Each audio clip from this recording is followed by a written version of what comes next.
আসসালামু আলাইকুম সুপ্রিয় শিক্ষার্থীরা, আমাদের বিভিন্ন প্রতিযোগিতামূলক পরীক্ষা থেকে শুরু করে একাডেমিক পরীক্ষার একটা গুরুত্বপূর্ণ বিষয় হলো ট্রান্সলেশন। আচ্ছা, ট্রান্সলেশন কেন গুরুত্বপূর্ণ? অনেক পরীক্ষাতে ট্রান্সলেশন আসে না, আবার আসে। যেগুলো আসে সেগুলো তো গুরুত্বপূর্ণই, আর যেগুলোতে ট্রান্সলেশন আসে না কিন্তু ফ্রি হ্যান্ড রাইটিং করতে আমাদের তো একটা বাংলা ভেবে সেটা ইংলিশ করতে হয়। তা আমরা যদি ট্রান্সলেশনে দক্ষ হই তখন আমাদের ফ্রি হ্যান্ড রাইটিংটাও কি হয়, সুন্দর হয়, যে কোনো টপিক নিয়ে আমরা লিখতে পারি। তো আজকে একটা ট্রান্সলেশন সলভ করার আমরা চেষ্টা করব। তো এখানে লেখা আছে শিক্ষা উন্নতির চাবিকাঠি। তো আমাদের বাক্য গঠন করতে হলে প্রথমে একটা সাবজেক্ট আনতে হবে, দেন ভার্ব, তারপর অতিরিক্ত অংশ। অতিরিক্ত অংশ অনেক সময় পিছনেও থাকতে পারে, শুরুতেও থাকতে পারে, কিন্তু সাবজেক্ট ভার্ব তো থাকাটা জরুরি। তো এখানে সাবজেক্ট হলো কি? শিক্ষা। তাহলে আমরা হলো এডুকেশন। চাবিকাঠি, আমরা চাবিকাঠি ইংলিশ জানি কি, আর কি এর পরে টু বসে। আর উন্নতি ইংলিশ কি? প্রসপারিটি। তো এখন আমাদের শিক্ষা উন্নতির চাবিকাঠি, তাহলে আমাদের একটা হয় বাংলা উজ্জ্ব আছে। তো শিক্ষা হলো উন্নতির চাবিকাঠি। আর আমরা জানি হ্যাঁ, একটা নাউন, তারপর মাঝখানে যদি একটা প্রেপোজিশন আসে, আবার একটা নাউন। তো নাউন, প্রেপোজিশন, নাউনের পূর্বে আর্টিকেল দা বসে। তো এডুকেশন ইজ দ্য কি টু প্রসপারিটি। তো প্রথম লাইনের অনুবাদ হয়ে গেল। তারপরে শিক্ষা দীক্ষায় যে দেশ যত উন্নত সে দেশ সব দিক থেকে তত সমৃদ্ধশালী। শিক্ষা দীক্ষা ইংলিশটা আমাদের আগে দরকার। শিক্ষা দীক্ষা ইংলিশ হলো এডুকেশন অ্যান্ড কালচার। শিক্ষা এবং দীক্ষা, হ্যাঁ, এডুকেশন অ্যান্ড কালচার। যে দেশ যত উন্নত, হ্যাঁ, তো দেশ ইংলিশ কি? কান্ট্রি। আর উন্নত ইংলিশ কি? যত উন্নত। এখানে বলছে যত উন্নত, the more advanced. The more advanced, the more advanced a country in education and culture. এটার বাংলাটা হলো শিক্ষা দীক্ষা যে দেশ যত উন্নত সে দেশ সব দিক থেকে তত সমৃদ্ধিশালী। এখন সমৃদ্ধিশালী ইংলিশ কি? সমৃদ্ধিশালী ইংলিশ হলো প্রসপারাস। আর তত সমৃদ্ধিশালী, দ্য মোর প্রসপারাস। আর সাবজেক্ট ভার্ব দরকার একটা, the more prosperous it is, মানে ওই দেশটাই সব দিক থেকে।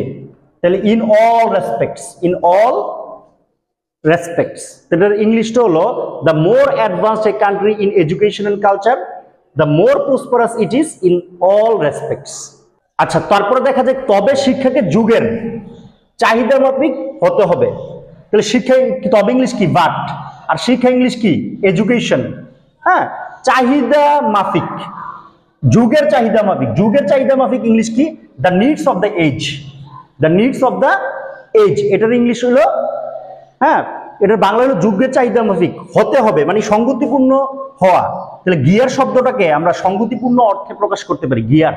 তাহলে must be geared, education must be geared to the needs of the age. যুগের চাহিদা মাফিক হতে হবে, এবং তা হতে হবে উন্নত মানের। এবং তাহলে এন্ড তা হতে হবে উন্নত মানের। তাহলে it must be of high standard, এবং তা হতে হবে উন্নত মানের। আচ্ছা, দুর্ভাগ্যবশত এটার ইংলিশ কি? আনফরচুনেটলি, দুর্ভাগ্যবশত আমাদের শিক্ষা যুগ উপযোগী নয়। তাহলে the standard of our education, আমাদের শিক্ষাটা is not updated. The standard of our education is not updated. এটা যুগ উপযোগী নয় এবং উন্নত মানেরও নয়। এন্ড উন্নত মান ইংলিশ কি? হ্যাঁ, উন্নত মানেরও নয় বলছে। তাহলে নয় বলতে বিলো দ্য মার্ক, মানে নিম্নমানের, below the mark. And below the mark ও অর্থ হিসাবে আমরা কি আনবো? As well. অ্যাজ ওয়েলের বাংলা হইলো ও, এবং উন্নত মানেরও নয়। আমাদের শিক্ষার মান উন্নয়ন করতে না পারলে, এখানে একটা কথা, উন্নয়ন করতে না পারলে অন্যান্য দেশের সাথে তাল মিলিয়ে চলতে পারবো না। তাহলে না পারলে মানে ইফ, যদি আমরা না পারি, উই ফেইল, ব্যর্থ হই। To improve the standard of our education, শিক্ষার মান যদি উন্নয়ন করতে না পারি আমরা কি হব? অন্যান্য দেশের সাথে তাল মিলিয়ে চলতে পারবো না, আমরা ব্যর্থ হব। We will fail. কি করতে ব্যর্থ হবে? টু কিপ পেস, তাল মিলিয়ে চলতে ব্যর্থ। কিপ পেস, পেস মানে গতি, গতি মিলাতে পারবো না উইথ অন্যান্য দেশ। ইংলিশ কি? The other countries. অন্যান্য দেশের সাথে আমরা তাল মিলাতে পারবো না, ব্যর্থ হব।